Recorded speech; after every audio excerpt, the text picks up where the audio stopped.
to qualifying race 2 for the Bathurst 1.2 hour.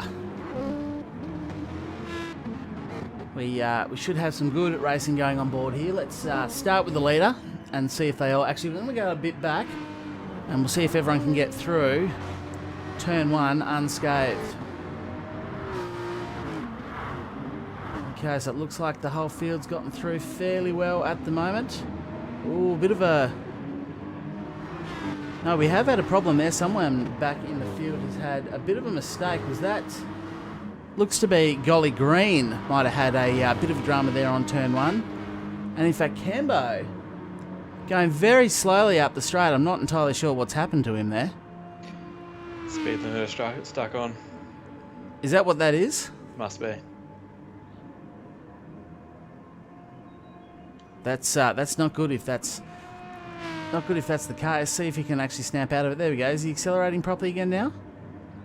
Hard 120. It's put him a long way back, but yeah, he's obviously stuck on 120, so not good. Let's go back up forward and see what's happening at the front. So Kraz is punching away there. We'll get on to third person. It does look like Bipar is starting to hound him a little bit. So a good little rise to the top there by Kraz whilst we're looking at the dramas for Cambo. Not 100% sure what's happened to him there, but as far as I was aware, all glitches and bugs like that had been fixed. So if Cambo has been the victim of that, then that truly is not a good thing. But we've had Kraz run wide. Bipar has taken the lead now, and he's pulled away quite comfortably, a 1.8 second lead. So a big mistake there from Moldovic, who's now under attack. And in fact has lost the position.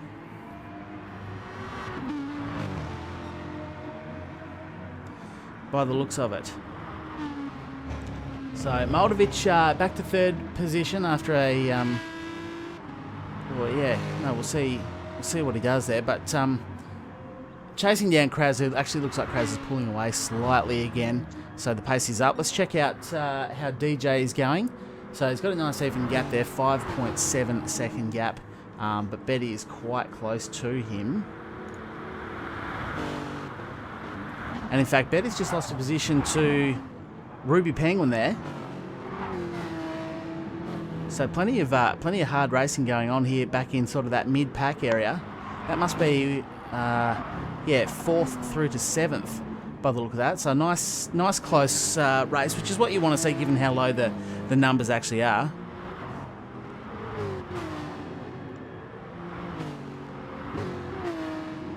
See if we can actually gap out a little bit. The other thing we need to do, of course, and if I bring the telemetry up, is see how tyre wear is going. Looks like old Ruby must be nearly running hard compound tyres, because there is barely a skerrick on lap 2 of red. So I reckon we might have, I don't even have to guess, I can go back down. Definitely Ruby is on the hard compound tyres. So as we go up, Moldovic running the medium compound tyres. So he should be a little bit quicker than Ruby. He's 8.4 seconds up the road, and that could be because of the difference in compound. We'll check out how Kraz is going. Also on the medium compound tyre, it seems to be, and in fact a purple sector there going through sector 3. So this could be... We'll stick with Kraz here because it could be the fastest lap of the race so far. 208.9, obviously the last lap. Everyone will be on purple sectors, of course. But we've got medium compound tyres and we have soft at the front. Okay, well it makes sense that Bipar would be leading at this point, but it does mean that he's going to have to try and make the soft compound tyres last for the entire duration of the race. Or he might just be going hard on fuel, hard on tyres, and pit earlier. So it's going to be interesting to see. Of course, we saw the winner of race 1 actually do the entire race on mediums without stopping. But the tyre wear was almost 3/4 down, so they would have been like driving around on licorice sticks, I would imagine. Yeah. Crap. And I think not everyone's going to have the ability to do that. I think... Yeah, I mean, if you've got the confidence to be able to do that, then by all means. But at a track like this, where everything is, off camber or, unsighted or unweighted, and it requires a lot of control over the top. It wouldn't take much to spin when you got crappy tyres. No, that's it. And in fact, looking at the replay later on, he wasn't running any traction control either. No TCS here, which you can see Kraz is also not running any TCS. So we'll keep an eye on how he monitors his tyres. But once they get down with no TCS on, he could be one of the risks at spinning around. Moldovic there on the medium compound tyres. Fuel burn looks to be quite high because he's already a quarter of a tank down on lap 3. As we work our way down, obviously as we determine Ruby's on hard compound, that's actually going along really, really well, considering he is on hards, holding 4th position down. And you'd have to suggest if he monitors his fuel well, he's almost certainly going to be able to get to the end of the race on those hard compound tyres. So the question is if he's going to have enough pace in the tyres themselves. He's done a 2:08 last lap. Obviously it was the first flying lap, so it's a little bit difficult to sort of judge how he's actually going to be going. But he is already 12 seconds back from 3rd place, and you'd have to suggest by the time you added the rest of the times up. Well, yeah, if you add another 3 seconds, another 3 laps onto that, there's another 12 seconds, so you're 24 behind. Yeah. And then they're going to have better tyres again. They are. So, They will get slower, obviously. They'll lose pace. And depending on how well they can drive on worn-out soft and medium compound tyres, they're probably going to be running sort of in the 2:07s, I'd imagine. So it's a 2:09 there for Ruby. I think that pace might see him struggle, even if he can do the entire race without stopping. I think he might be just starting to lose a bit too much time, but we'll keep an eye on that. DJ's on the soft compound tyres there. Burning plenty of fuel as well, so you'd have to suggest that DJ will be taking a pit stop at some point. Charged is here. Tell us about your race yesterday morning, mate. How'd you go? Yeah, what was that all about? Please, for those who don't know, Charged won the qualifying race 1. So if you've got any... Cambo, look, I've just seen you in the chat there. I'm so sorry that has happened to you. I definitely think we'll give you some favourable, if there is an empty slot, or if in fact I can get enough people interested in a 3rd qualifying race, you are 100% going to be invited to do that. And in fact, if we have a spare spot in any of the other races, perhaps you might get the golden ticket through. So I am sorry about that. I didn't realise that bug was still a thing. As far as I was aware, that had been entirely ironed out. But getting back to DJ there, a little bit of scrapping going on. You've got Betty. Oh, big moment there actually for DJ. I've just cut away from him as he had a big moment. Let's cut to 3rd person, see how he's going. Just maybe a bit of oversteer there on the hard compound tyres. If we get rid of that, you can see... Oh, no, soft compound tyres, sorry, for DJ. Traction control is turned on, but you could just see a brief moment of losing that then. But Betty's actually, 2.1 seconds behind. The race is really going to get interesting once the pit stops begin to happen, or lack thereof pit stops, I think.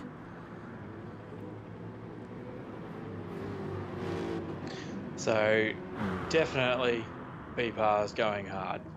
BPAR is definitely giving it everything. He knows he's going to be stopping. Let's duck back up to BPAR. 8.3 seconds in the lead. Obviously a very commanding lead, but at the same time, on the soft compound tyres, not looking too worn at the moment. Look at his times. But yeah, look at the times. 2:03.4, 2:02.7, quickest lap of the race. And in fact, I'll call it now. That's going to be hard to beat, depending on how other people do with stops, but... Definitely the strategy here is to go... Well, actually, a bit of a kiss of the wall there for BPAR. Saw the sparks flying. But he's pushing, no doubt about it. The tactic here, I'm pretty confident, is just to go as hard as you can, wear the tyres out, burn the fuel up, pit, and do it again. He really only has to do one more lap. He's made half race distance, so... yeah, it's going to be interesting to see where he does pit. Oh, pit sideways there, coming out of the dipper as well, so... With that sort of fuel on board... it makes no sense why you would go any longer than pitting at the end of lap 6. You just do it. Well, yeah, that's it. It's the Nissan actually looks to be quite good on fuel. I know other cars in the last race were over. So unless he's conserving fuel, one thing we can't see is what fuel mixture he is running. He may well have turned that mixture down a little bit. And if he has, then running a 2:02.7 is a really, really quick time. But he may well be monitoring fuel so he doesn't have to refuel at all.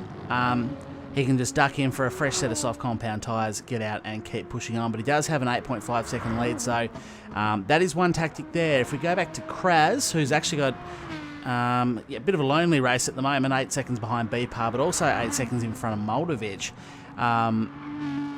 On the medium compound tyres, you can see, look at the difference in fuel burn. You can already see straight away that the Aston there has burnt more fuel, but again, we can't see what fuel mixtures they're running, so it may well be a case of him running a higher mixture. But either way, he's on lap 6 now, and he's right on the halfway point. I think he'd probably have to turn that fuel burn ratio down if he wants to make the end of the race. Tyre wear doesn't look too bad for half race distance, but the main thing you'd be looking at the moment, though, is the fact that Betty's in 4th, nearly 40 seconds off the lead. She can go to the end of the race. She's probably the first person who can go to the end of the race. That's a he. Can confirm that's. Oh yeah. Sorry, we have gone over this. Yeah, but yeah, you can see. Have been there, but so he can go to the end of the race. Absolutely can. Oh, a bit of an incident for Moldovic there. Just got out wide, parked it against the wall and just kind of stopped. So not ideal. Not ideal for Moldovic, but pushing on 9.5 seconds behind Kraz. And another incident, he's having a tough lap actually. We'll jump on board and see how he's going. We'll just watch him a bit, but he's definitely had a rough lap. In fact, he's 11.6 seconds behind Kraz at this point. So that's to the tune, I think it was only 8.5 seconds, so he's lost 3 seconds there, over 3 seconds, just going through this lap. So having a bit of a difficult one.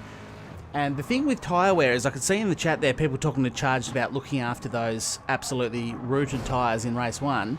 And another wall hit. Really, really tough lap from Moldovic. Mind you, he's 21 seconds in front of Betty. So,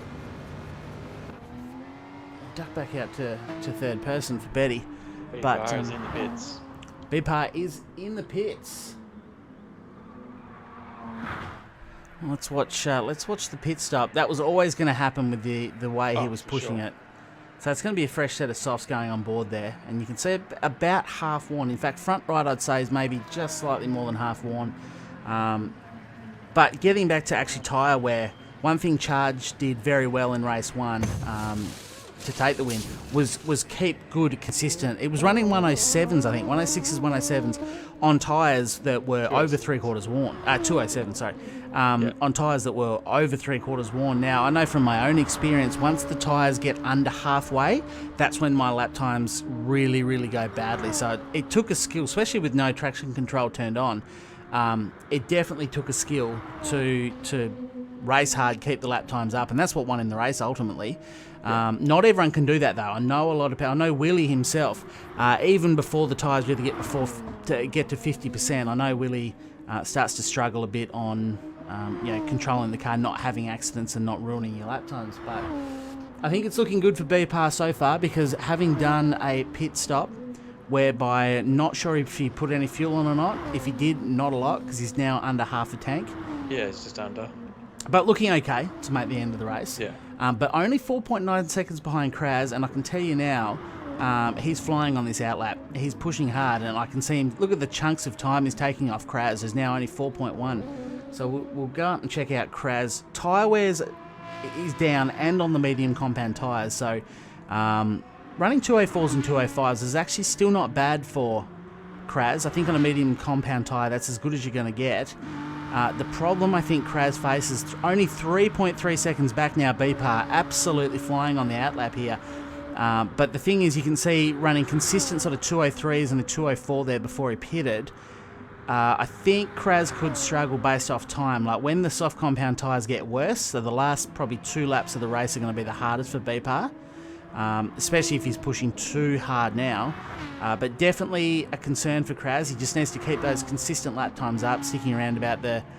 We did a 205. As he crosses the line this time round, he's going to do a... 207. 207. So that's starting to get into a difficult time for him. Definitely an interesting perspective there as to why he stayed out. I mean, there's no way he's going to be able to do the rest of the race. So what does he have to gain from being out there on older tyres? It's a difficult thing, but I suppose one thing that the top 3 now have in their pocket, even if I duck back to Moldovic here, We'll see, no, Moldovic is 30 seconds behind at this point, but actually must have just pitted. We must have missed Moldovic pit. Yeah, he pitted at the same time as... Yeah, yeah, so he's on the fresh, medium compound tyres, more than half a tank of fuel, definitely going to go to the end now for Moldovic. So I think BPAR, though, with a 31-second lead, I think BPAR is looking pretty good at this point. I think we'll watch this, we'll monitor it, because obviously he's about to attack Kraz, and overtaking is all part of the skill. It's one thing to catch him, you've got to overtake him. But I think at this point Kraz is probably racing Moldovic. I know it's an early call on lap 8 to say that... Definitely. But you tend to think BPAR has got...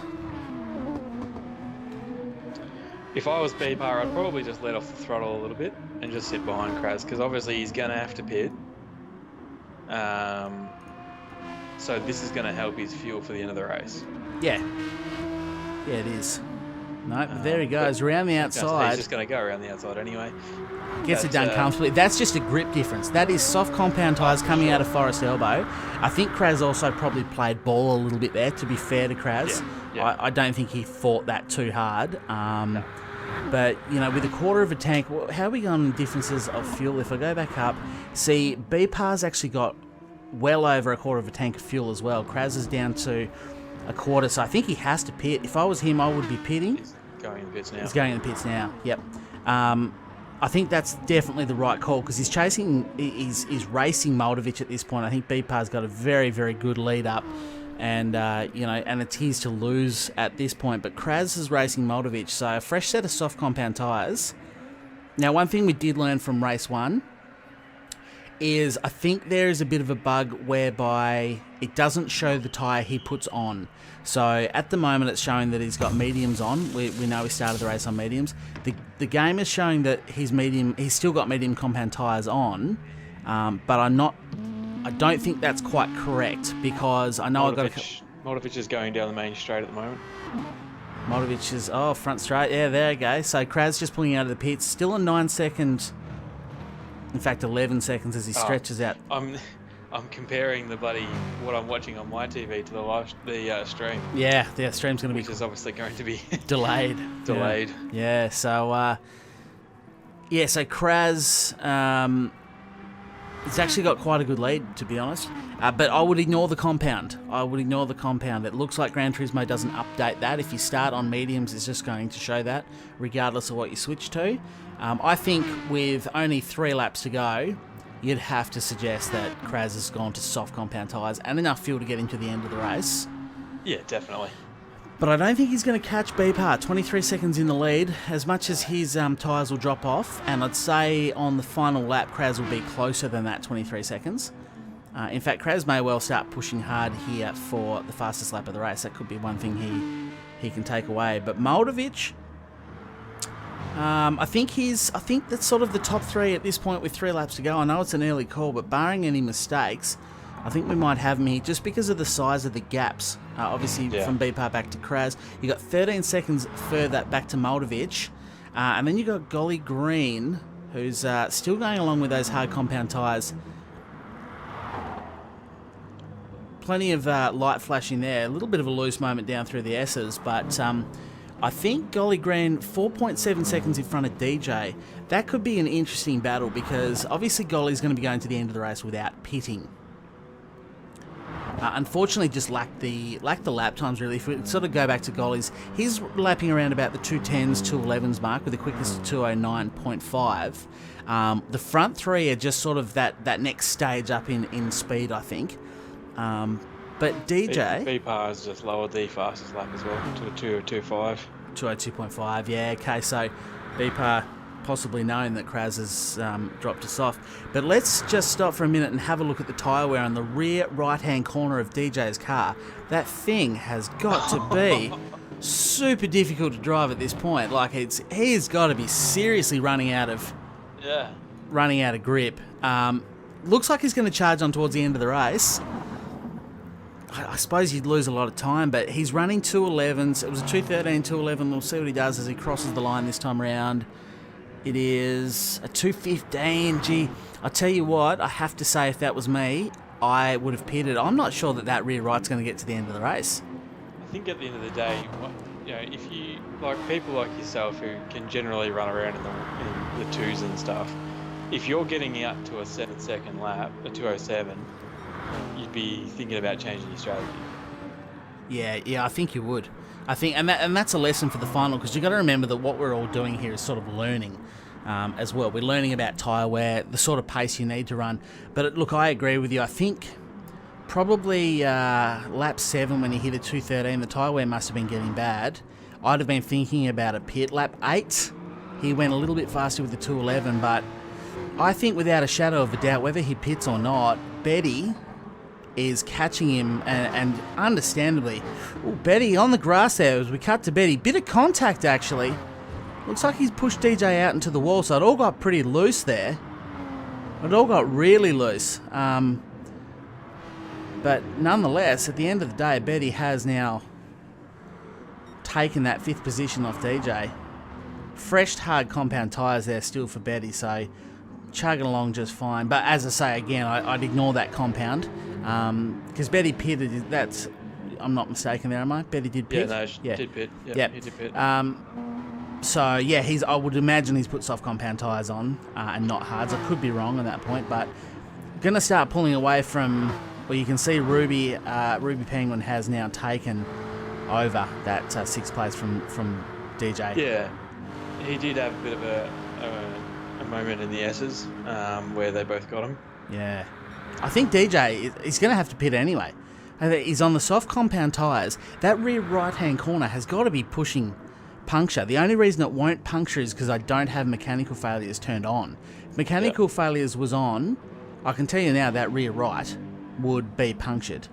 Yeah. But he's also running out of fuel. Look at the fuel flashing. There he goes. He finally jumps into the pits. I think it's something he had to do. He definitely pushed it to the bitter end there on both fuel and tyres. So, I mean, he's going to... Especially after that lap as well. Like, that would have definitely sort of made him tweak. Seeing Charger go the whole race, he thought maybe there was a play in it. But the main thing is to compare your lap times and work out when you're going too slow that you're actually going to lose time. Because if you're losing, 3 to 4 seconds a lap, over 37 laps, it's a very long time. It is. You only have to do it for 10 laps and you've already made up a pit stop where you could have just actually stopped. Yeah, exactly. It's working out, not... Okay, by the way, Kraz, just while you say that, Kraz has just jumped to a 2:01.5 on his last lap, and absolutely phenomenal. He's pushing on. Hasn't really been able to bridge that gap to BPAR, but sorry to interrupt you there. No, that's right. Definitely pushing in the Aston. But yeah, working. Oh, and he's put it in the wall on the straight. Is that Kraz? Kraz is. Oh, Kraz. He's spun it up coming out of the final turn, and he's nosed it head first into the wall. So, a lot of safety for Kraz up front, though. BPAR, let's just have a look at the metronomic consistency there of BPAR over the last 3 laps. 202.5, 202.2, 202.9. That is with tyres that are wearing. Seriously quick, consistent lap times there. And this is a thing that people need to take into consideration as well. Not only is BPAR the best in this race, he's definitely, probably the quickest out of everyone we've seen so far. Well, hopefully the times at the end do show the overall race times. And when I do a list up of the people going through to the final, which will just about be everyone in the 2 qualifying races, to be honest, given the numbers we've had, unless I'm able to run the 3rd qualifying race. But it's consistency. It's consistency. You notice there a little bit on Kraz as he just bounces around. I mean, a 2:01.5 is a phenomenal lap time, but backed it up with a 2:08. And if you look sort of further down, 2:04, then 5, then 7. I suppose that was as the tyres were wearing, but I think consistency is a big deal. It has been quite a good, consistent race from Moldovic there. I don't think he's quite had the pace of the 2 guys in front of him, but he has been able to keep some sort of fairly good times. Even on those times there, that'll be consistent to what Charger did, because he was in the 5s and 6s. The only difference is that Moldovic has had to pit. But as B-Par crosses the line, that is the race win for B-Par. An absolutely phenomenal race there. Super quick right to the very end, a 2:03.7. And congratulations to B-Par there. We'll cut back to Kraz, who's going to bring it home in second place. Despite the little crash he had the lap prior, he had plenty of time. Bit of a lonely race for the top three with some big time gaps in between them. But nonetheless, Kraz has done everything he had to do. It's still a very, very solid race. He should be happy with second place.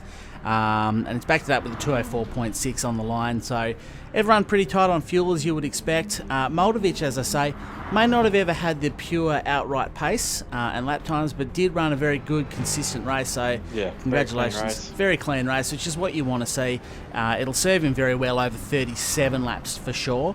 So a solid place, third place to Moldovic. Quite a bit, yeah. Sorry, go. Even the same with Golly. Going back to him, you look at his times. Yeah, they're off the pace from the leading guys, but consistent to his own times. Yeah, good consistency, and that's the important thing. Running pretty tight on fuel there, so we'll see how he goes. But I think he'll cross the line from there comfortably. But solid race to Golly Green, and in fact, Betty just 1.6 seconds behind him. 1.5, so might have been catching up towards the end. Could we have a bit of an upset right here on the line? Golly Green's going to want to get going. But no, he does take out fourth position in front of Betty. So good race to those two. The two greenies finished together. Down to 0.6 of a second there, 0.7. It was. So Betty pushing really hard towards the end. And you can see 207s, 208s running a little bit quicker. We've got Ruby Penguin bringing home sixth position there. So again, some good lap times amongst that. 207s, there's a 206 there. So definitely some good promise by Ruby. And of course the unfortunate DJ, who has done the entire race. Oh no, sorry, my bad. I'm thinking that he did pit. Yeah, he did. So yes, my bad. I was going to say ran the entire race on the one thing, but nonetheless, again, congratulations to B-Par. Very, very solid race, well deserved.